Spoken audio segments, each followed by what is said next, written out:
আসসালামু আলাইকুম প্রিয় শিক্ষার্থীরা, ইয়ার লার্নিং থেকে সবাইকে শুভেচ্ছা জানিয়ে শুরু করছি আমাদের অষ্টম শ্রেণী ইতিহাস ও সামাজিক বিজ্ঞান বইয়ের আজকে আমরা দ্বিতীয় অধ্যায় পড়ব অনন্যতায় একত্বতা। আজকে আমরা অনন্যতা একত্বতার যে অনুশীলন কাজগুলো, দলগত কাজগুলো আমরা সেগুলোই দেখব বা করব।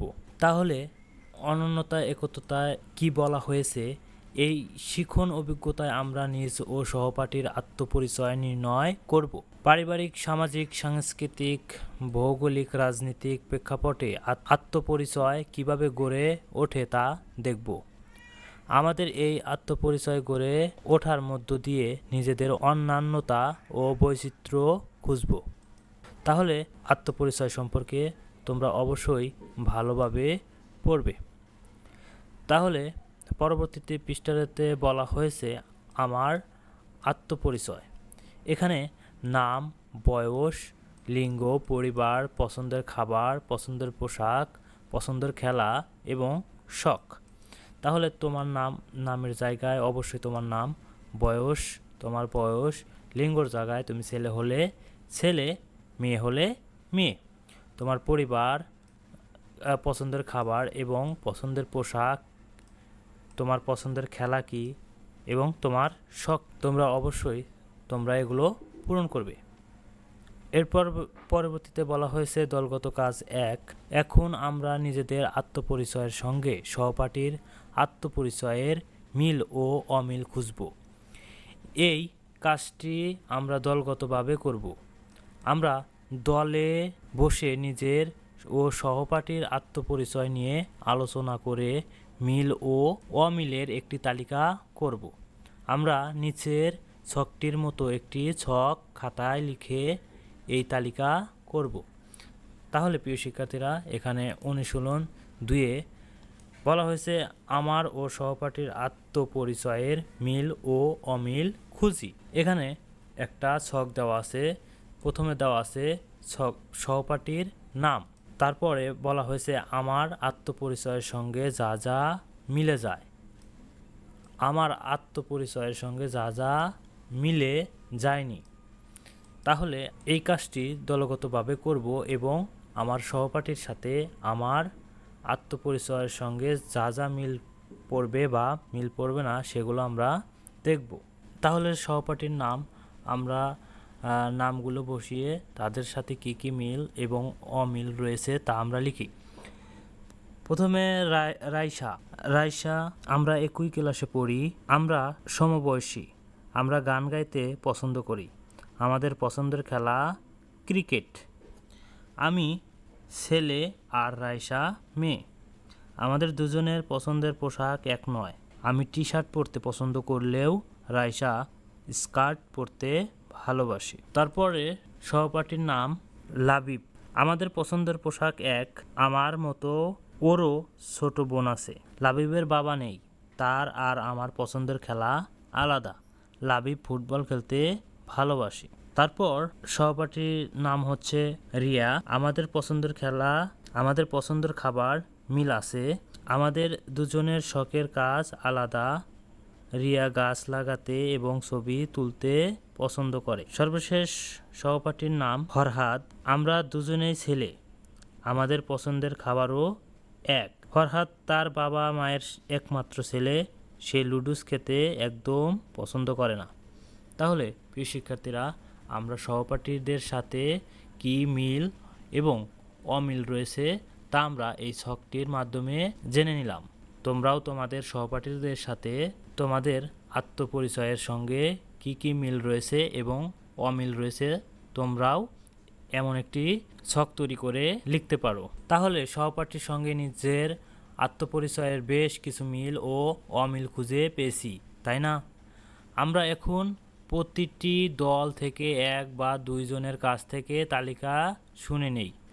আমরা খেয়াল করে শুনলে বুঝতে পারবো আমাদের ক্লাসের সব বন্ধুদের আত্মপরিচয়ের কিছু মিল ও অমিল আছে। এভাবে আমাদের সমাজের প্রতিটি মানুষের আত্মপরিচয়ের মিল ও অমিল আছে। এভাবেই আমরা হয়ে উঠে বৈচিত্র্যময় ও অন্যান্য। পারিবারিক, সামাজিক, সাংস্কৃতিক, ভৌগোলিক ও রাজনৈতিক প্রেক্ষাপটে গড়ে ওঠা আমার আত্মপরিচয়। এখন আমরা পরিবারের সদস্যদের কাছ থেকে তথ্য নিয়ে আমাদের পরিবার, সমাজ, সাংস্কৃতিক ও ভৌগোলিক পরিচয় সম্পর্কে জানব। তথ্য সংগ্রহের জন্য এখন আমাদের কি করতে হবে? ঠিক ভেবেছো, আমাদের বৈজ্ঞানিক পদ্ধতিতে অনুসন্ধান করতে হবে। অনুসন্ধানী কাজের মাধ্যমে তথ্য সংগ্রহের আগের নিচে প্রশ্নের উত্তর লিখি।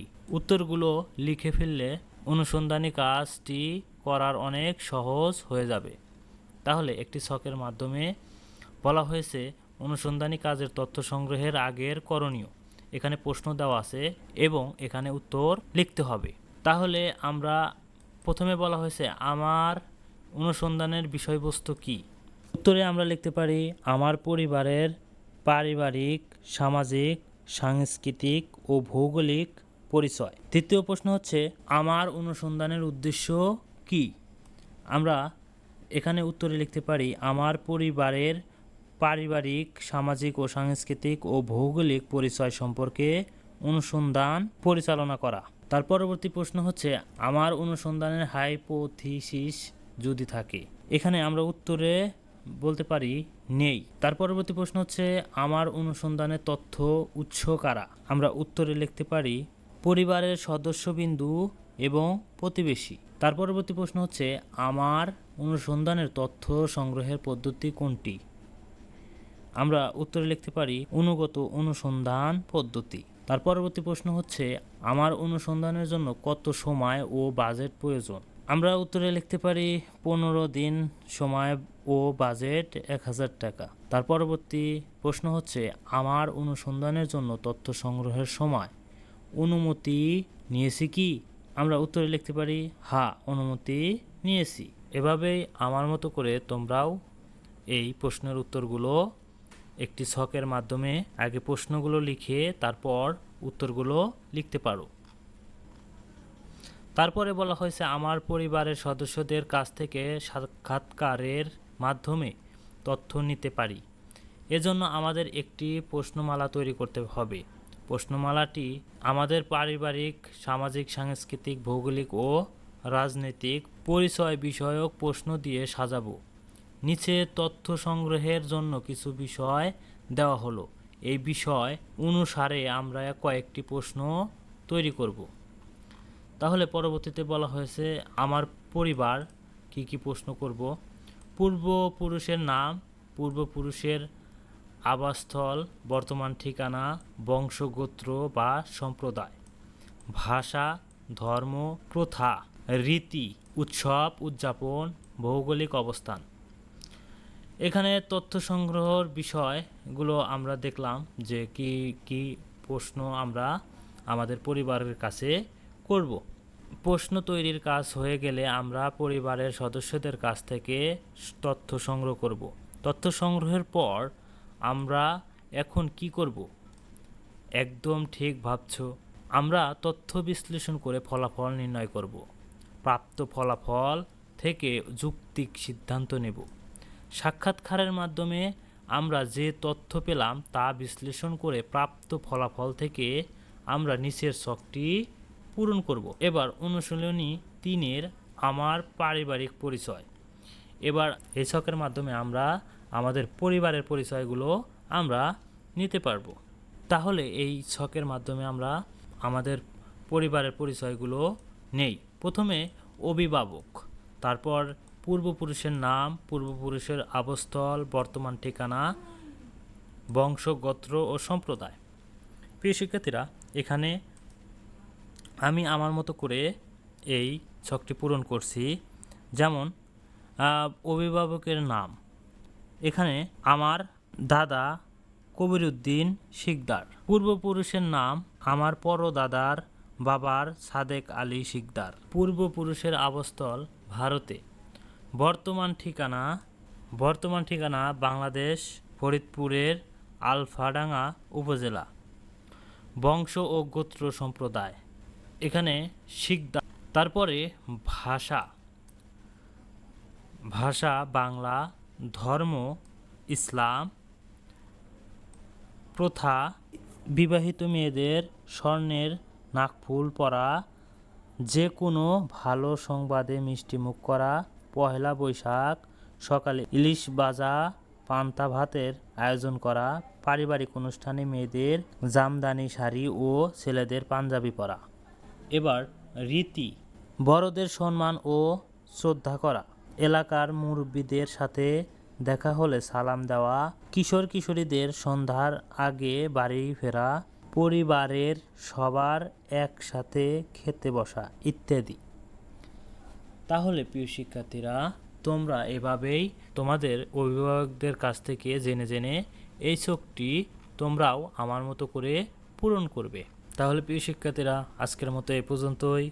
পরবর্তী কাজগুলো নিয়ে তোমাদের সামনে হাজির হব। ততক্ষণে তোমরা ভালো থেকো।